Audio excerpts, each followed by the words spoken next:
Hindi po sa lahat, ako nga pala si Jerry, Product Specialist ng Cybertech Digibox. Meron po tayong dalawang model ng unit. One is for home and one is for car at saka other vehicles.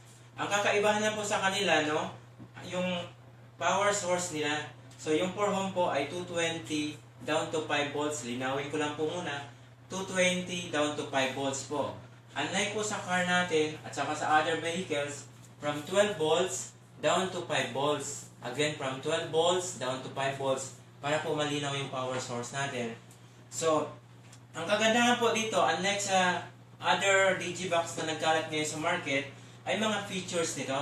So, one, meron tayong HDMI port na pwede nyo gamitin sa mga high-end na TV nyo, kagaya nito. It's either LCD man yan or LED man yan. So, pero meron din po tayong mga RCA jack para sa mga TV na kagaya nito. It's either nabili nyo lang sa surplus na TV nyo or sa mga pang-car na television nyo, pwede rin po.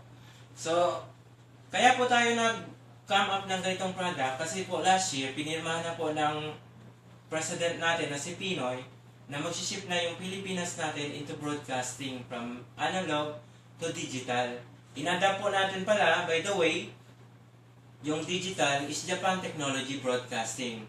So, tumatawag sa amin, nag-i-inquire, bakit po pipiliin daw nila yung Cybertech compared sa lumabas ngayon sa market? Ang answer po namin dyan, no, to think wisely, pipiliin po natin yung Cybertech box compared sa lumabas sa market. Bakit? Kasi meron itong mga features unlike sa iba. Number one, meron itong mga features gaya ng mga movie player. So, hindi nyo na kailangan bumili ng hindi nyo na kailangan ng DVD player dito. Kasi makapanood na kayo ng movie dito gamit ng USB input.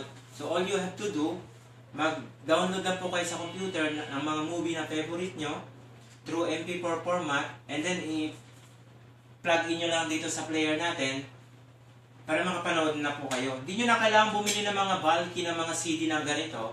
So, actually, from time to time, mag-phase out na po ito. So, number 2, meron po itong TV recorder. Ano po itong TV recorder? Ito po kasi, ang kagandahan dito, pagka pumasok na po kayo sa trabaho, meron kayong mga inaabangang telenovela, drama series, or even sports, pwede nyo ma-record and then eventually, pagka uwi nyo, saka nyo panonoorin. So, again, wala po yan sa ibang product na lumabas ngayon sa market. Number 3, meron po itong MP3 player, music player. So, kung magsa-sound trip kayo sa kwarto, sa bahay, hindi nyo na kailangan yung cellphone nyo, hindi nyo na kailangan yung mga karaoke nyo na old-fashioned. Dito, pwede nyo nang i-play yung mga favorite music nyo.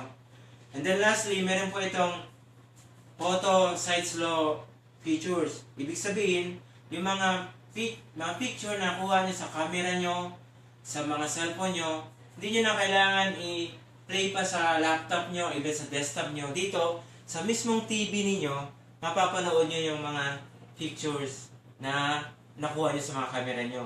And then, most of all, no, meron po itong HDMI port.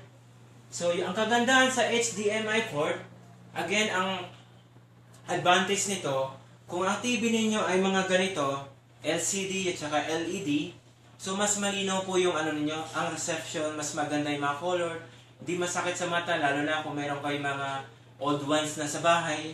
So kasi yung pagka magandang reception, magandang color, so less po yung radiation sa kalusugan natin. So, kung sakali naman, ganito yung mga TV ninyo na binili nyo sa surplus, meron naman tayong mga RCA port. So, hindi nyo na kailangang pukpukin ito para makapanood kayo ng malinaw na signal. So, dito, sa product natin, again, ang kagandahan, nandyan. And then, pagdating sa price, very affordable and reasonable.